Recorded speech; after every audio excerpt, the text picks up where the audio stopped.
எங்கே பார்த்தாலும் SIP SIP SIP எஸ்ஐபினா என்னன்னு பார்க்கலாமா? எஸ்ஐபிங்கிறது சிஸ்டமேட்டிக் இன்வெஸ்ட்மெண்ட் பிளான். ஒவ்வொரு மாதமும் ஒரு ஃபிக்ஸ்டு அமௌண்ட்டை வந்து இன்வெஸ்ட் பண்ணுறது. இப்போ கூட மாதம் 1000-500ன்னு ஆரம்பிக்கலாம். அதோட கால்குலேஷன் வந்துட்டு நம்ம செக் பண்ணி பார்க்கலாமா? இப்போ மந்த்லி 1000 இன்வெஸ்ட் பண்ணுறீங்க அப்படின்னாக்கா ரேட் ஆஃப் இன்ட்ரெஸ்ட் வந்துட்டு 12% இயர்லி.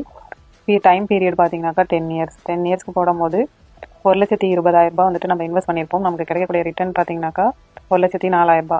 டோட்டல் வேல்யூ வந்துட்டு 2,24,000 கிடைக்கும். அதே 20 இயர்ஸ்க்கு போட்டோம் அப்படின்னாக்கா நம்ம இன்வெஸ்ட் பண்ணியிருக்க அமௌண்ட் வந்து 2,40,000. நமக்கு கிடைக்கிற ரிட்டர்ன்ஸ் பார்த்தீங்கன்னாக்கா 6,79,000 கிட்டக்க. டோட்டல் வேல்யூ வந்துட்டு 9,19,000.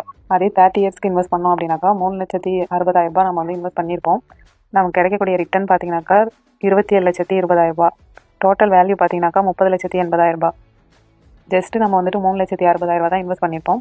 ஆனால் ரிட்டர்ன்ஸ் பார்த்தீங்கன்னாக்கா 30,80,000 நமக்கு வந்துட்டு டோட்டலாக கிடச்சிருக்கும். இதுதான் காம்பவுண்டிங் எஃபெக்ட். எஸ்ஐபி எப்படி பண்ணுறது, எந்த ஃபண்டில் இன்வெஸ்ட் பண்ணுறதுன்னு தெரியலனா என்னை ஃபாலோ பண்ணிவிட்டு எஸ்ஐபின்னு கமெண்ட் பண்ணுங்கள். நான் உங்களுக்கு டிஎம் பண்ணுறேன். தேங்க்யூ.